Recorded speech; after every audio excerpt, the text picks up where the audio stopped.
अस्सलामुअलैकुम जी फ्रेंड्स। आज का जो मेरा टॉपिक है वो है बल्क मॉडुलस एंड कंप्रेसिबिलिटी।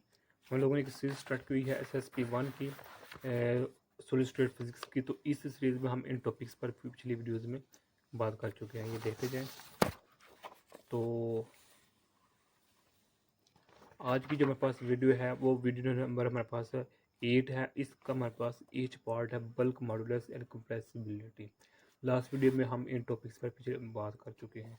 तो आइए इसको भी स्टार्ट करते हैं। बिस्मिल्लाहिर्रहमानिर्रहीम, सल्लल्लाहु तआला अला मुहम्मद सल्लल्लाहु अलैहि व आलिहि वसल्लम। अब किटल की बुक को हम फॉलो कर रहे हैं।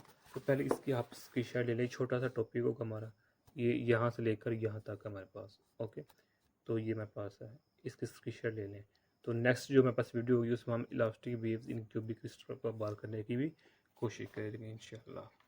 तो सबसे पहले इसमें देखें, कंसिडर द यूनिफॉर्म डायलेशन, यानी कि ये देखें यूनिफॉर्म डायलेशन। अब ये डायलेशन क्या होता है इसको भी हमने डिस्कस किया हुआ है। ये देखें 8 है, इसका जब सी पार्ट हमने डिस्कस किया था उसमें हमने डायलेशन को डिटेल में डिस्कस किया हुआ है।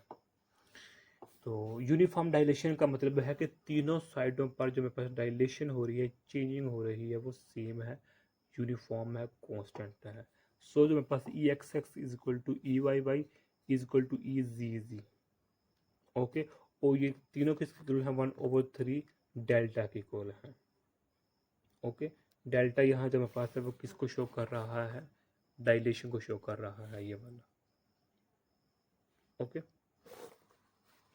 तो अब जो एनर्जी डेंसिटी होगी, एनर्जी डेंसिटी मतलब ये कि इलास्टिक एनर्जी डेंसिटी जिसको हम यू से डिनोट करते हैं, वो is equal to 1/6 C11 plus 2 C12 और मल्टीप्लाई क्या हो रहा है? डेल्टा स्क्वायर है। ओके, तो ये मेरे पास एनर्जी डेंसिटी है या इलास्टिक एनर्जी डेंसिटी है। तो अब वो यहाँ जो हमारे पास मुसन्नफ़ है, जो राइटर है, वो क्या कर रहा है कि वो यहाँ डेंसिटी, इलास्टिक एनर्जी डेंसिटी के साथ बल्क को भी डिस्कस कर रहा है, बल्क मॉडुलस को भी डिस्कस कर रहा है, वो जो कि u is equal to 1/2 b delta square है। बी इधर मेरे पास क्या है? ये जो मेरे पास ये वाला बी है, किसको शो कर रहा है? ये बल्क मॉडुलस को शो कर रहा है। और बी की वैल्यू हमारे पास ये गिवन है, बी इज इक्वल टू 1/3। ये देखें ये वाली। ओके, ये मेरे पास बल्क मॉडुलस की वैल्यू गिवन है।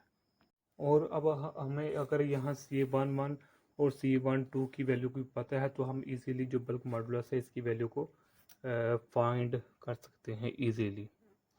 तो जब आपने जो बल्क मॉडुलस कैलकुलेट कर लिया है, जब हमने बल्क मॉडुलस कैलकुलेट कर लिया है, तो फिर हम इजीली मटेरियल की जो कंप्रेसिबिलिटी होती है, जो टॉपिक में शामिल है कंप्रेसिबिलिटी, इसको भी हम इजीली फाइंड आउट कर सकते हैं। मिसाल के तौर पर अगर मेरे पास लोहा है, लकड़ी है, यानी कि ये देखें, ये मेरे पास पेंसिल है, जब इसको हम दबाएंगे तो इसकी जो सॉफ्टनेस है वो कम है, यानी कि इसकी जो कंप्रेसिबिलिटी है वो कम है।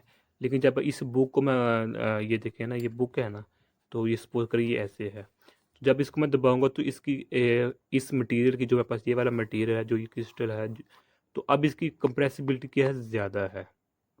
ओके, तो ये है। तो हर मटेरियल की कंप्रेसिबिलिटी अलग अलग होती है। तो अब इसका मतलब क्या होगा कि जो कंप्रेसिबिलिटी है वो डिपेंड करती है बल्क मॉडुलस पर। मतलब क्या हुआ कि अगर कंप्रेसिबिलिटी ज़्यादा है, यानी कि इसकी कंप्रेसिबिलिटी ज़्यादा है, सॉफ्टनेस है, तो वहाँ जो मेरे पास बल्क मॉडुलस होगा उसकी वैल्यू कम होगी।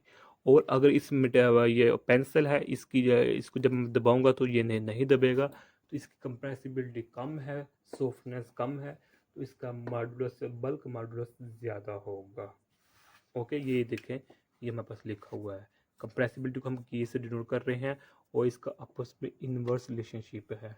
तो अब बल्क मॉडुलस इधर हम सिर्फ एक ही प्रॉपर्टी को डिफाइन कर रहे हैं, और वो क्या है कि हम मटेरियल की, क्रिस्टल की जो हमारे पास सॉफ्टनेस या हार्डनेस है उसको हम डिफाइन कर सकते हैं इजीली। लेकिन हम बल्क मॉडल से और कई भी चीज़ें फाइंड आउट कर सकते हैं, लेकिन बुक पर सिर्फ एक ही प्रॉपर्टी दी गई है कि बल्क मॉडल्स के थ्रू हम मटेरियल की या क्रिस्टल की जो प्रॉपर्टी है वो हम फाइंड आउट कर सकते हैं। अगर लास्ट वीडियो देखें तो लास्ट वीडियो में हमने स्टिफनेस कांस्टेंट निकाले थे। ओके, तो हमने कहा था कि स्टिफनेस कांस्टेंट की मदद से ही, स्टिफनेस कांस्टेंट मतलब ये जो मेरे पास C11 या C12 है, ये स्टिफनेस कांस्टेंट है।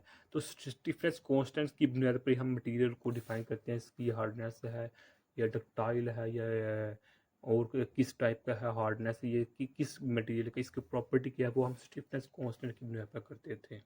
तो उस स्टिफनेस कांस्टेंट से अगर हम फर्दर जाएं तो हमें बल्क मॉड्यूलस मिलता है और कंप्रेसिबिलिटी मिलती है। तो अब इन चीज़ों को हम डिफाइन करके मटेरियल की जो प्रॉपर्टी है सॉफ्टनेस या हार्डनेस, उसको हम इजीली डिफाइन कर सकते हैं। तो यही आज का हमारा इतना सा टॉपिक था। तो जो मेरे पास होगी नेक्स्ट वीडियो, उसमें हम इंशाल्लाह ज़िंदगी रही तो जो 9 वीडियो होगी इसका ए पार्ट देखेंगे, elastic wave in cubic crystal. तो तब तक के लिए अल्लाह हाफिज़।